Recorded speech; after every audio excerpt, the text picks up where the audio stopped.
여러분, 그 코로나 시대라고 하잖아요. 지금 또 위드 코로나 시대라고 합니다. 어느 분께서 마음속에 품고 종종 읊조리는 삼행시가 있다라고 해요. 힘든 이 시기를 잘 지혜롭게 극복하고 지나가고자 해서 읊조리는 삼행시인데요.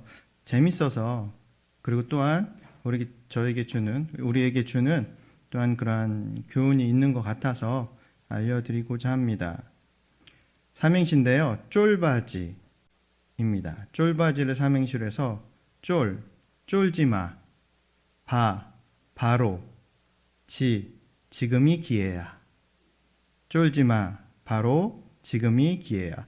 이러면서 속으로 쫄바지 이렇게 되뇌인다고 합니다. 또 하나가 있는데요. 노다지, 이것도 되뇌이면서 힘을 얻는다고 합니다. 노다지? 한번 해주시겠어요? 노라고 말하지 말자. 다시 시작하면 된다. 지금 다시 시작하면 된다. 우리에게 주는 그런 어떤 메시지가 있습니다. 지금이 위기라고 생각하면 왠지 몸도 마음도 힘이 빠집니다. 기회라고 생각하면 힘이 나고 웃을 수 있죠. 예수님을 의지하여서 위기를 기회로 만들고 멋진 노다지 인생이 되기를 주님의 이름으로 축복합니다. 이 시간 하나님의 말씀을 듣고 아멘으로 화답하여 부어주시는 하나님의 은혜가 충만하시기를 예수 그리스도의 이름으로 축복합니다. 현대를 가리켜 무한 경쟁 시대라고 합니다. 대상도 영역도 범위도 없다는 말입니다. 무엇이든 무한 경제 시대의 핵심은 승리입니다. 이기는 것이에요.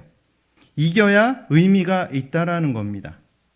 이에 대해 사람들마다 자신을 승리자 또는 아니면 그 반대로 패배자라고 생각할 수 있습니다.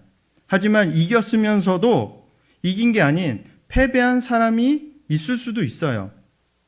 이겼긴 이겼는데 이긴 것이 아닌 게 돼버리는 것. 오늘 성경 말씀에 등장한 사람 바로 야곱이 그와 같은 사람입니다. 야곱이란 이름의 뜻은 남을 넘어뜨리는 자, 사기꾼, 강도입니다. 그는 이삭과 리브가 사이에서 형 에서와 쌍둥이로 태어났죠. 이후 야곱은 형 에서의 배고픔을 이용해서 장자권을 뺐습니다. 그리고 눈이 먼 아버지를 속여서 형이 받아야 할 축복까지 모두 탈취해버렸습니다. 그렇게 바랬던 장자권과 축복까지 거머쥔 야곱은 과연 행복했을까요? 우리는 자신이 원하는 것을 갖기만 하면 행복해질 수 있다라고 생각합니다. 그 행복을 얻기 위해서 열심히 살고 있죠. 앞으로도 큰 변화가 없는 한 그 행복을 성취하기 위해서 자신이 원하는 모든 것을 얻고자 정말 최선을 다하며 그렇게 살아갈 것입니다. 야곱처럼 말이죠. 동생 야곱에게 장자권과 함께 그 축복권, 그 모든 것을 빼앗긴 형 에서는 정말 뚜껑이 열렸습니다. 화가 났기에 심지어 동생 야곱을 죽이려고까지 했습니다. 이를 눈치챈 어머니 리브가는 오라버니 라반의 집으로 야곱을 서둘러 보냅니다. 야곱은 야반도주하죠. 도망쳐서 외삼촌 라반과 함께 장자 20년이라는 시간을 보냅니다. 처음엔 야곱이 외삼촌에게 속임을 당합니다. 그러나 야곱은 복수하듯이 외삼촌 라반을 속입니다. 그로 인해 야곱은 엄청난 부를 얻게 됩니다. 그는 가족과 막대한 부를 가지고 다시 고향으로 돌아오고자 합니다. 그런데 이때 아주 큰 문제가 발생됩니다. 요즘 최신 유행어로, 이제는 최신 유행어라고 하기에는 좀 지난 말인데요. 신조어, 멘붕이 온 것입니다. 실생활에서 너무나 당혹스러운 일을 당했을 때 또 그런 상황들을 받아들이지 못하고 정신이 나간 듯한 상태를 우리는 멘탈이 붕괴되었다라는 말을 씁니다. 줄여서 멘붕이다라는 말을 쓰는 거예요. 야곱에게도 그런 일이 벌어집니다. 자신을 너무나 두렵게 만드는 일이 생긴 것입니다. 생명의 위협을 느낄 만한 일이 발생하게 돼요. 그것이 무엇이냐면 야곱이 고향으로 20년 만에 돌아오게 되는데 그 소식을 들은 형 에서가 그를 환영해 주기 위해 그냥 홀로 마중 나온 것이 아닙니다. 너무나 당혹스럽게도 병사 400명을 데리고 야곱을 만나러 오게 됩니다. 야곱 입장에서는 생각하기에 병사 400명이라 한다면 이것은 자신을 환영해 주러 오는 것이 아닐 것이다 라고 생각할 수밖에 없겠죠. 병사 400명씩이나 거느리고 오는데 자신을 환영해 주기보다 이것은 다른 의미일 것이야 라고 야곱 입장에선 생각하게 된 것입니다. 야곱은 생각합니다. 형이 우리를 몰살시키려고 하는구나. 20년이란 세월이 흘렀는데 아직 그 원한이 안 풀렸구나. 이에 야곱은 두려움에 사로잡히게 됩니다. 성경은 그의 심정을 창세기 32장 7절에 이렇게 표현합니다. 심히 두렵고 답답하여, 다른 표현으로 말하자면 너무나 두렵고 낙심이 되어 라는 표현을 그의 심정을 표현하고 있습니다. 얼마나 놀라고 당황스럽고 두려우면 그의 심정이 이러했겠습니까? 야곱은 사실 예상치 못했어요. 만약 예상했다면 두려워하거나 낙심하지 않았을 거예요. 형이 400명의 군사를 거느리고 올 것에 대해서 예상했다면 두려워하진 않았겠죠. 오히려 미리 대비했을 겁니다. 그러나 지금 일어나는 일은 전혀 예상치 못한 일이었어요. 그래서 야곱은 급히 모든 지혜를 짜냅니다. 자신이 살아온 인생의 경험들과 노하우와 모든 지혜를 다 짜내서 그가 재앙을 피할 방법을 열심히 찾습니다. 결국 생각해낸 것이 자기가 형 에서를 만나기 전에 자신의 전 재산과 가족 모두를 앞세워 먼저 형과 만나게 하는 것이었습니다. 그렇게 하면 형의 감정을 풀어주어 분노를 누그러뜨릴 수 있을 거라고 야곱은 생각했던 거예요. 그렇게 된다면 자신을 받아줄 것이라 생각했습니다. 만약에요. 혹시 형의 분노가 다 풀리지 않아 가족을 몰살시킨다면 자신은 뒤도 돌아보지 않고 도망가려고 했습니다. 이러한 이유로 야곱은 안전하게 강 건너편에 홀로 남아 있었던 거예요. 아셨습니까, 혹시? 사랑하는 여러분, 만약에요. 우리 형제분들은 이해하고 들어주시기 바랍니다. 만약에요. 내 남편이 이런 인간이라면 이런 남편 그냥 두시겠습니까?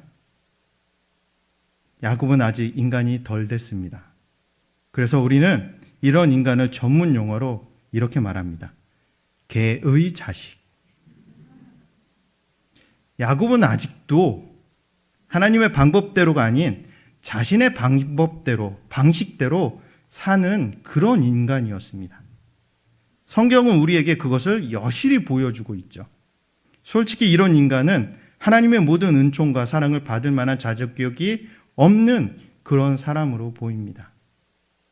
재미난 건요, 야곱도 자기 자신이 그런 인간임을 고백하고 있어요.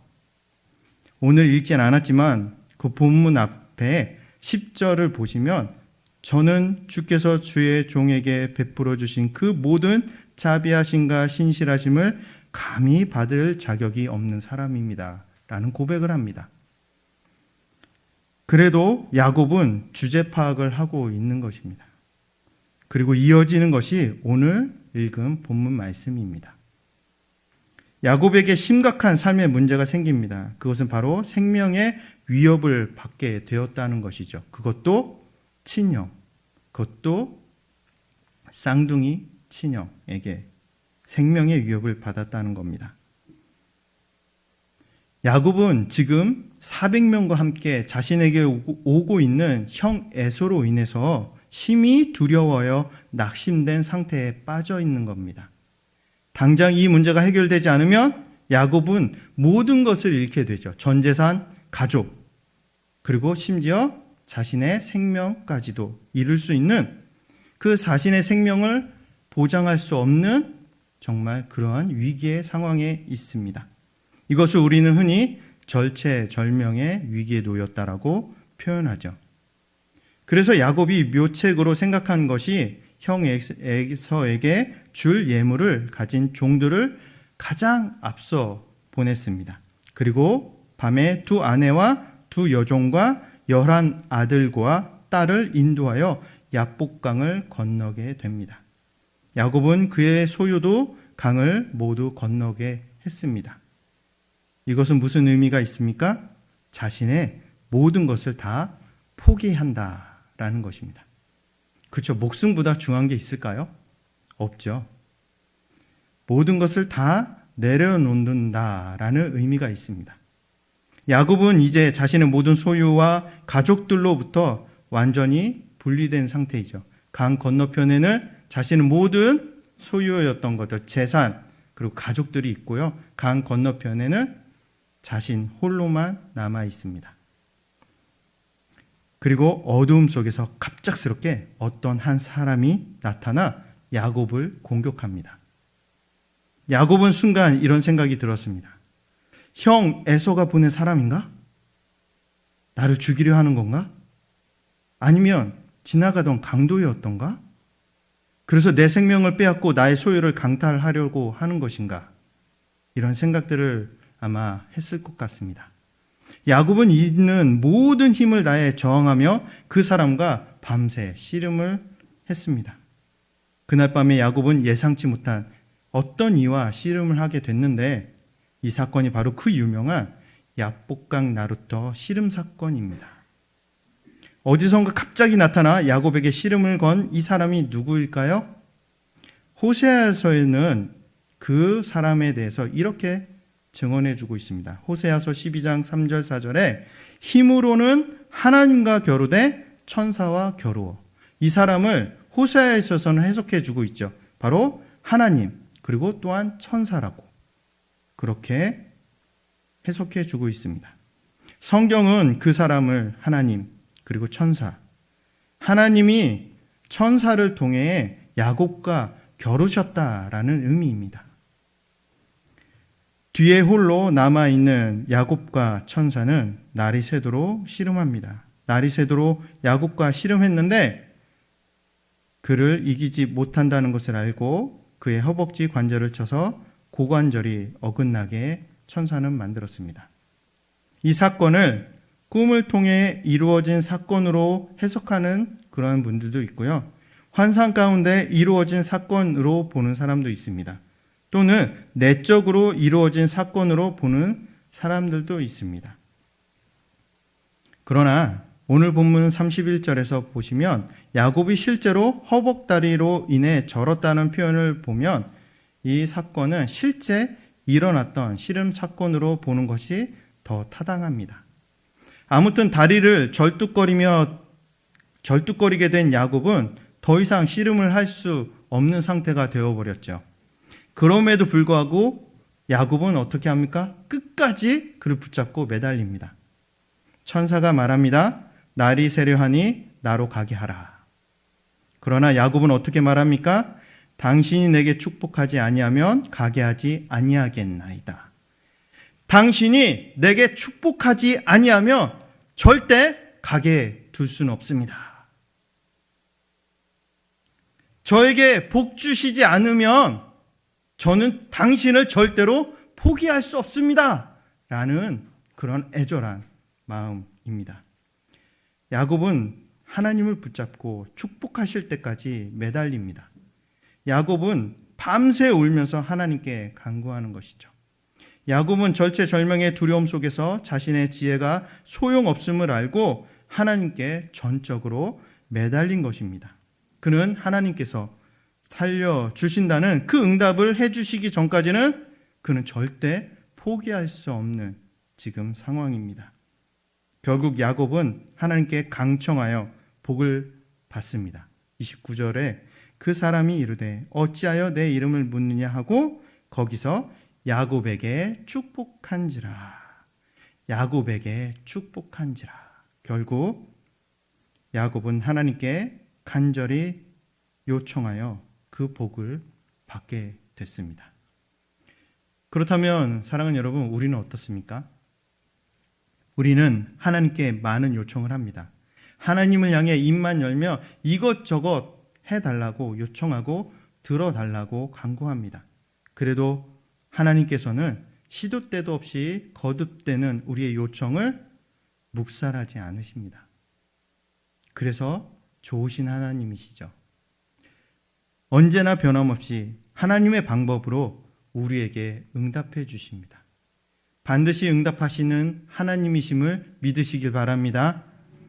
하나님은 우리의 모든 뻔뻔스러움에도 불구하고 우리와의 씨름에서 져주시는 하나님이십니다. 우리와의 씨름에서 져주시는 그 하나님이시기에 하나님께서는 우리의 거듭되는 허물마저 부족함마저 되풀이하여도 끝까지 품어주시고 긍휼히 여기시고 용서해 주십니다.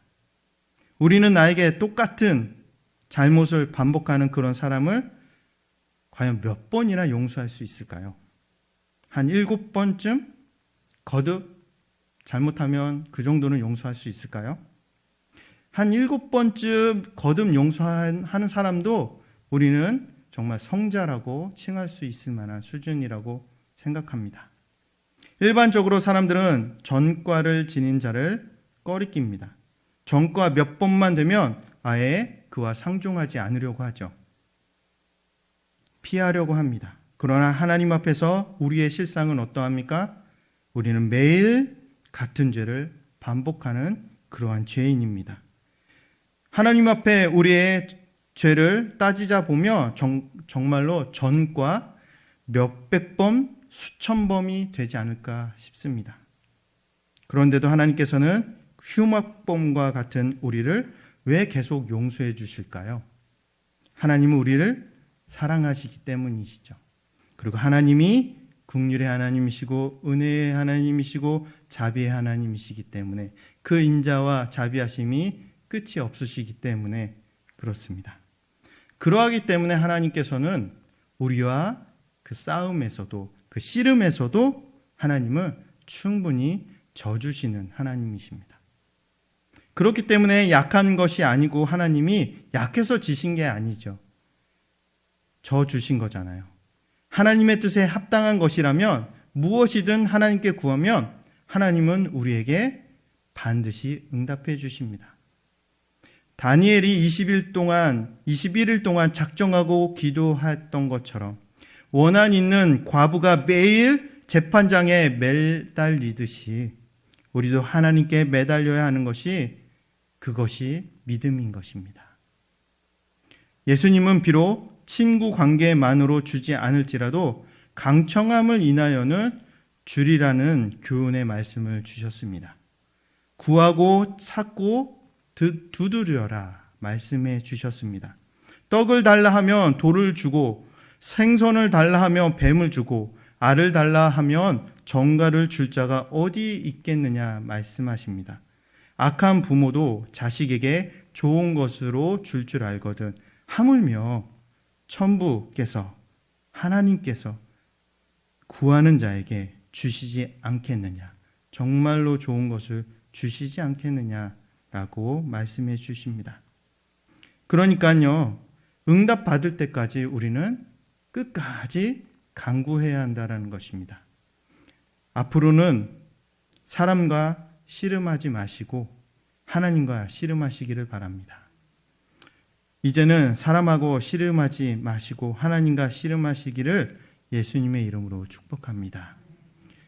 우리 인생의 수많은 문제들과 대부분의 그러한 힘들고 어려운 것들의 영역은 결국은 사람과 사람과의 문제 아니겠습니까? 자녀들과나 배우자나 아니면 직장의 어떤 동료들이나 그 이웃들과 결국은 대부분의 문제들, 우리가 씨름하고 있는 건 사실은 사람과의 연관이 있는 것이죠. 근데 우리는 어떻게 합니까? 사람하고 그 사람하고 씨름하고 있잖아요. 오늘 말씀을 통해서 우리에게 주시는 교훈은 무엇입니까? 더 이상 사람하고 씨름하지 말고 하나님과 씨름해라 라는 것입니다. 이 말은 바꿔 말하면 하나님께 매달려서 기도하고 기도하여 하나님이 응답하실 때까지, 바꾸실 때까지 기도해라 라는 그런 의미입니다. 사람하고 씨름하면요, 남는 것은 상처뿐입니다. 사람에게는요, 저 주십시오. 사실 저도 잘 못합니다. 이렇게 말씀을 전하는 저조차도 사실은 굉장히 부끄럽습니다. 하나님이 우리에게 저 주신 것처럼 우리도 그에게 저 줄 수 있는 넉넉함과 넓은 마음이 필요합니다. 이런 말이 있지 않습니까? 지는 것이 이기는 것이다. 결국 지는 것이 이기는 것임을 하나님은 말씀을 통해 우리에게 교훈해 주고 계십니다. 하나님과 씨름하면 하나님이 다 해결해 주십니다. 믿으십니까? 이것이 우리의 신앙이 되어져야죠. 이것이 우리의 믿음이 되어야 합니다. 하나님과 씨름하는 거 뭐예요? 하나님 앞에 매달리고 기도한다는 의미잖아요. 그렇게 기도하면 하나님이 다 해결해 주십니다. 이것이 우리의 믿음의 고백이 되기를 소원합니다. 내 힘으로만 해결하고 한다면 결코 해결할 수 없는 인생의 문제가 정말 산더미처럼 많다는 것을 우린 잘 알고 있습니다. 하나님이 역사하셔야 그게 진짜이죠. 하나님이 우리의 기도를 통해 일하셔야지만 완전할 수 있는 것입니다. 내가 사람을 바꾸려 하지 말고 하나님이 내 기도를 통해 그 사람이 변화되도록 해야 하는 것입니다. 기도를 통해 그 사람이 변화되는 것이 중요합니다. 그러나 더 중요한 것은 기도를 통해 하나님이 나를 먼저 변화시키셔야 하는 것입니다. 그래야 진정한 변화가 모두에게 일어납니다. 야곱은 하나님의 축복을 원했습니다. 그러나 야곱은 아직 제대로 복받을 준비가 되어 있지 않았습니다. 그래서 하나님은 야곱에게 물으십니다. 네 이름이 무엇이냐? 여러분, 근데 이상하지 않으십니까? 하나님이 야곱을 모르시나요? 야곱을 처음 만나셨나요? 그의 이름이 야곱이란 걸 몰라서 물으셨나요? 아니죠. 하나님이 몰라서 너의 이름이 무엇이냐라고 야곱에게 묻고 계신 것이 아닙니다. 하나님의 의도가 있으셨던 것이죠. 어떠한 하나님의 뜻이 있으셨을까요? 그것은 하나님은 야곱에게 너는 너 자신이 어떠한 자인지를 알고 있느냐라는 물음이셨습니다. 야곱은 자신의 이름을 묻는 하나님의 질문에 이렇게 대답합니다. 하나님, 저는 야곱입니다. 속이는 자입니다. 발 뒤꿈치를 붙잡는 사람입니다. 형 에서를 속인 사람입니다. 아버지를 속였습니다. 외삼촌 라반까지도 속였습니다. 라는 고백인 것입니다. 부끄럽게 드러나 있는 자신의 모습을 발견하고 드디어 하나님께 고백하는 겁니다. 그는 자신을 인정합니다. 자신의 죄악들을 단 하나로 고백하며 이렇게 말합니다. 저는 야곱입니다. 야곱은 평생을 사람들과 씨름하며 살아왔습니다. 씨름하여 그는 반드시 이겨먹는 사람이었어요. 그러한 삶을 살아왔습니다.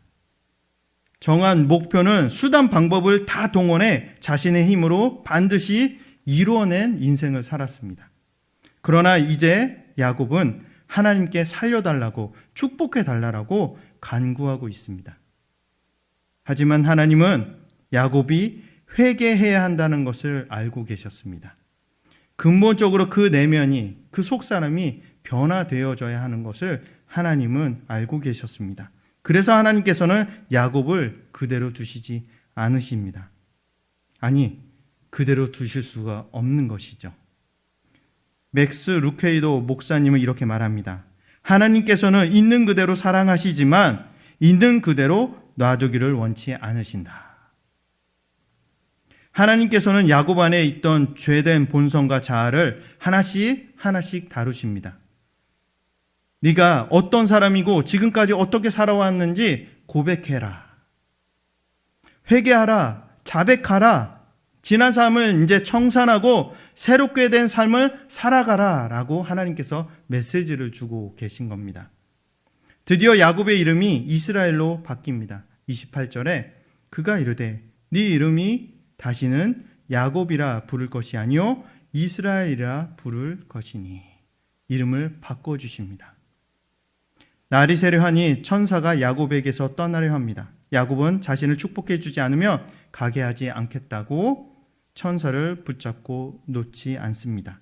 천사는 야곱의 이름을 이제는 이스라엘이라 부를 것이라 했습니다. 그리고 야곱을 축복하고 떠났습니다. 야곱은 그가 태어날 때 형 에서의 발꿈치를 붙잡고 나서 붙여진 이름입니다. 이스라엘은 원래 하나님이 다스리신다 또는 하나님이 재판하신다, 하나님이 치료하신다 등의 의미를 가지고 있습니다. 더불어 이 이스라엘이라는 이 이름의 의미에 있어서 하나님께서 통치하는 자, 하나님의 백성이라는 의미도 있습니다. 그러므로 하나님과 사람들과 겨루 이겼다라고 성경에서 기록해 주고 있는 그 의미는 바로 하나님께서 다스리시게 하라. 그러면 사람을 이기게 될 것이다 라는 그 메시지가 담겨 있습니다. 이스라엘을 히브리어 원문의 의미를 더 잘 살려서 번역하며 이렇습니다. 하나님과 더불어 힘을 얻어 강성하게 된 자라는 의미입니다. 야곱은 자신의 힘으로 해결할 수 없는 절체절명의 위기를 만났을 때 하나님께 간구하고 구함으로 하나님을 만났고 하나님의 응답을 받아서 새로운 인생을 출발합니다. 사랑하는 여러분, 기억하십시오. 우리는 자신의 힘으로 해결할 수 없는 절체절명의 위기를 만났을 때 기도하며 하나님을 반드시 만나야 합니다. 하나님께 기도하여서 반드시 응답을 받아야 합니다. 이제는 어리석게 사람과 씨름하지 마시길 바랍니다. 믿음으로 하나님하고만 씨름하여 하나님의 복을 받는 그러한 은혜가 있기를 주님의 이름으로 축원합니다. 사람하고 씨름하면요, 남는 것은 상처뿐이라고 말씀드렸습니다. 그러기에 사람에게 져주는 인생이 되어질 수 있기를 바랍니다. 하나님께서 나에게 져주시는 것처럼 나도 다른 사람에게 져줄 수 있는 그러한 예수님을 닮은 사람이 되어야 할 것입니다. 우리는 위기 때 하나님께 매달려야 합니다. 하나님을 붙잡고 매달릴 때 놀라운 기적의 응답을 받습니다. 우리는 응답받을 때 우리의 생각, 우리의 가치관이 변화됩니다. 그래서 아브람도 아브라함으로, 사레도 사라로, 야곱도 이스라엘로, 게바도 베드로로, 사울도 바울로 이렇게 변화됐던 것입니다. 우리도 변해야 합니다. 하나님을 경험하여 그분을 만난 체험으로 인생의 전환점이 있어야 합니다. 하나님의 뜻에 합당한 새로운 가치와 인생의 목표가 생겨야 함을 우리는 명심해야 할 것입니다. 그렇다면 지금 이 시간 우리는 무엇을 간절히 바라야 할까요? 그것은 야곱에서 이스라엘로 변화입니다. 그래서 먼저 우리는 회개해야 합니다. 자기 중심적인 사람인 것을 이기적인 사람임을, 속이는 자였음을, 하나님 없이 내 힘으로만 살려고 했던 것들, 그것을 다 내려놓고 겸손하게 그리고 정직하게 낱낱이 하나님 앞에 고백하고 회개해야 하는 것이죠. 내 내면이 바뀌어져야 되고 내 속사람이 바뀌어야 하는 것입니다. 그리고 그 다음엔 하나님을 끝까지 붙잡고 간구해야 합니다. 그래서 결국 하나님을 이기는 그러한 기도, 즉 하나님께서 져주시는 그러한 씨름을 해야 하는 것입니다. 그렇게 되면 우리는 야곱에서 이스라엘로 변화가 될 줄 믿습니다. 하나님은 우리를 이긴 자로 만들어 주신다라고 약속합니다. 더 이상 사람을 이기려 하지 않아도 된다라고 말씀하십니다. 영적 천하장사로 만들어 주셔서 사람들과 씨름을 종결시켜 주십니다. 더 이상 사람과 씨름하지 말고 하나님하고만 씨름하는 복된 이스라엘이 되시기를 예수님의 이름으로 축복합니다. 야곱이 축복받은 것처럼 우리도 하나님만 신뢰하는 사람으로 변화되어져야 합니다. 하나님만 붙잡는 그러한 믿음의 사람이 되어야 할 것입니다. 야곱에서 이스라엘로 변화되어지는 그러한 인생이 되어야 할 것입니다. 하나님을 만나고 경험하여 그분이 어떠한 분이신지를 깊이 알게 되는 그 신앙, 그 믿음이 너무나도 중요합니다. 더 이상 사람과 씨름하는 것이 아니라 기도로 하나님과 씨름하여서 세상을 이기는 믿음의 승리를 누리게 되기를 간절히 소원합니다. 이사야서 41장 8절에서 10절, 13절에서 16절 이 말씀이 믿음의 승리를 약속해 주십니다. 우리 함께 읽길 원합니다. 그러나 나의 종 너 이스라엘아, 내가 택한 야곱아, 나의 벗 이 아브라함의 자손아, 내가 땅 끝에서부터 너를 붙들며 땅 모퉁이에서부터 너를 부르고 내게 이르기를 너는 나의 종이라. 내가 너를 택하고 싫어하여 버리지 아니하였다 하였노라. 두려워하지 말라. 내가 너와 함께함이라. 놀라지 말라. 나는 내 하나님이 됨이라. 내가 너를 굳세게 하리라. 참으로 너를 도와주리라. 참으로 나의 의로운 오른손으로 너를 붙들리라. 이는 나 여호와 너의 하나님이 내 오른손을 붙들고 내게 이르기를 두려워하지 말라. 내가 너를 도와오리라 할 것임이니라. 버러지 같은 너 야곱아, 너희 이스라엘 사람들아, 두려워하지 말라. 나 여호와가 말하노니 내가 너를 도울 것이라. 네 구속자는 이스라엘의 거룩한 이이니라. 보라, 내가 너를 이가 날카로운 새 타작기로 삼으리니 내가 산들을 쳐서 부스러기를 만들 것이며 내가 그들을 까부른 주 바람이 그들을 날리겠고 회오리 바람이 그들을 흩어버릴 것이로되 너는 여호와로 말미암아 즐거워하겠고 이스라엘의 거룩한 이로 말미암아 자랑하리라. 아멘. 이 말씀을 붙들고 굳건히 믿으시기를 간절히 소원합니다. 말씀을 맺겠습니다. 사랑하는 여러분, 세 가지를 기억하시길 바랍니다. 첫째, 하나님하고만 씨름하자. 둘째, 끝까지 하나님만 붙들자. 셋째, 철저히 하나님 앞에 회개하자.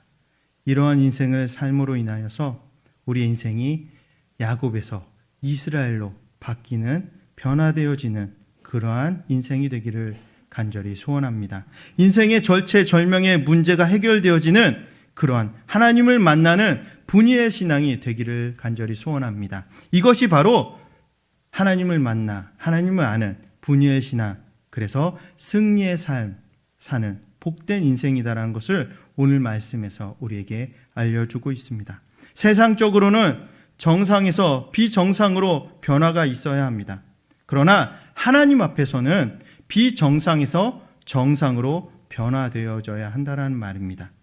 이게 무슨 의미냐면 세상에서는 정상적으로 살아가는 것이 우리 입장에서는 비정상적, 불신앙, 믿음이 없는 삶이잖아요. 그렇기 때문에 그러한 믿음이 없는 삶, 세상에서는 정상이라고 말하는 그것이 다시 비정상, 그러니까 우리 입장에서는 정상적인 것이죠. 이 반어법적 표현입니다. 그리고 하나님 앞에서는 비정상적인 상태가 어떤 거예요? 불신앙적 삶이잖아요. 하나님을 의지하거나 그런 것이 아니라 사람하고만 씨름했던 그 비정상적인 하나님 앞에서의 삶이 이제는 정상적인 삶으로 바뀌어야 되는 것이요. 그게 뭐예요? 하나님하고만 씨름하고 믿음으로 살고 기도로 이겨내는 삶. 그것이 하나님 앞에서는 정상적인 삶인 것입니다. 이러한 변화가 우리에게 있어야 할 줄 믿습니다. 귀하신 여러분, 이 자리에서 이렇게 고백해 보시길 바랍니다. 야곱에서 이스라엘로 변화되길 원합니다. 우리 한번 고백해 보실까요? 야곱에서 이스라엘로 변화되길 원합니다. 이렇게 여기 계신 모든 분들이 야곱에서 이스라엘로 변화되어져서 더 이상 사람과 씨름하지 않고 하나님하고만 씨름하고 기도로 변화되어지고 기도로 해결되어지고 복된 하나님의 축복을 받는 인생이 되어지기를 예수 그리스도의 이름으로 축원합니다. 이것이 부흥입니다. 이것이 부흥입니다.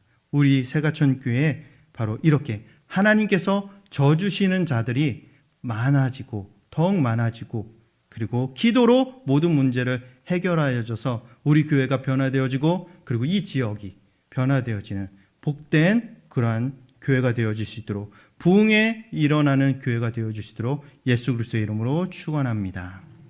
우리 함께 결단하며 기도하는 시간을 잠깐 갖고 싶습니다. 이렇게 기도하기를 원합니다.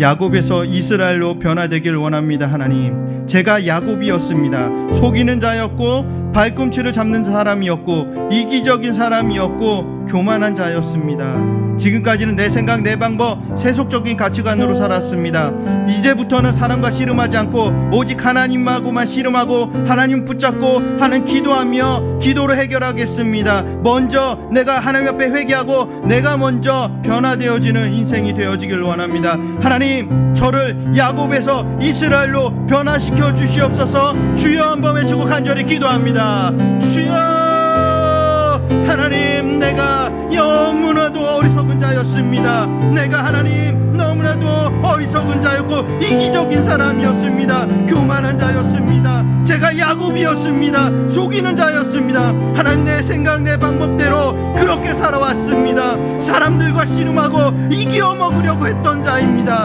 하나님과 씨름하여 하나님과 붙들고 그렇게 살아야 함에도 불구하고 그러지 못했습니다. 이제는 변화되어지길 원합니다. 더 하나님만을 붙잡고 하나님께만 씨름하고 하나님께 기도하며 모든 것을 기도로 해결하고 하나님으로부터 하나님 그 응답을 받고 문제 해결을 받는 인생의 절체절명의 모든 문제들이 하나님께서 역사하실 수 있도록 내가 하나님을 붙들고 살 수 있는 그런 하나님 야곱에서 이스라엘로 변화시켜 주시옵소서. 그리하여서 하나님을 만나길 원합니다. 하나님을 만나서 내가 변화되어지길 원합니다. 내 속사람이 하나님 보시기에 회개하고 변화되어질 때 그 모든 모습들이 하나님 다시 만나고 하나님을 제대로 만나고 하나님 앞에 씨름하고 하나님과 씨름하여 내 인생, 내 사람이, 내 속사람이 온전히 하나님 보시기에 됐다라고 말씀하실 정도로 변화되어지길 원합니다. 은혜를 더하여 주시옵소서. 역사하여 주시길 원합니다. 함께하여 주시옵소서. 사랑의 하나님, 감사드립니다. 말씀을 통하여 성령님께서 우리에게 믿음을 더해 주실 줄 믿습니다. 우리의 마음을 뜨겁게 변화시켜 주심을 믿습니다. 우리를 회복시켜 주시고 진정 야곱에서 이스라엘로 변화되어지는 인생이 되게 하여 주옵소서. 더 이상 사람과 씨름하지 않고 오직 하나님하고만 씨름하겠습니다.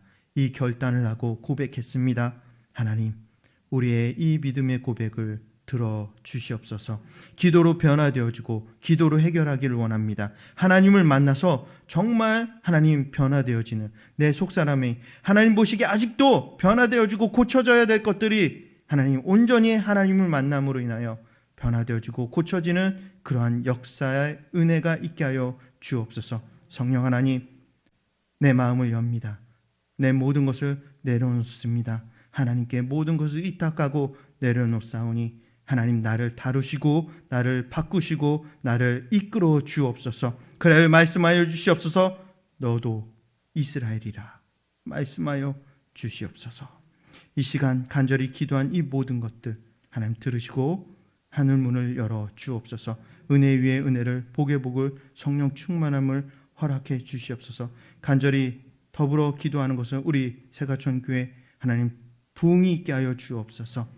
특별히 간구하고 기도하는 것은 우리 교회가 30대, 40대가 가장 많은 젊은 세대가 일어나는 부흥이 일어나는 교회로 만들어 주시옵소서. 여호와는 너에게 복을 주시고 너를 지키시길 원하며 여호와는 그 얼굴로 너에게 비추사 은혜 베푸시길 원하며 여호와는 그 얼굴을 너에게로 향하여 드사 평강 주시기를 원하노라. 이제는 우리 구주 예수 그리스도의 은혜와 하나님의 아버지의 무한한 사랑하심과 성령의 감화감동 충만하심이 사람과 씨름하지 않고 하나님하고만 씨름하겠습니다라고 결단하고 고백하는 모든 심령들 안에, 기도로 변화되고 기도로 해결하겠습니다라고 고백하는 모든 주의 백성들에게 야곱에서 이스라엘로 변화되어 복된 인생으로 살아가기를 소원하는 주의 백성들, 이렇게 고백하고 기도하는 믿음의 자녀들, 큰 머리 위에와 그의 가정과 교회 위에 이제로부터 영원히 함께 하시기를 간절히 축원하옵나이다. 아멘.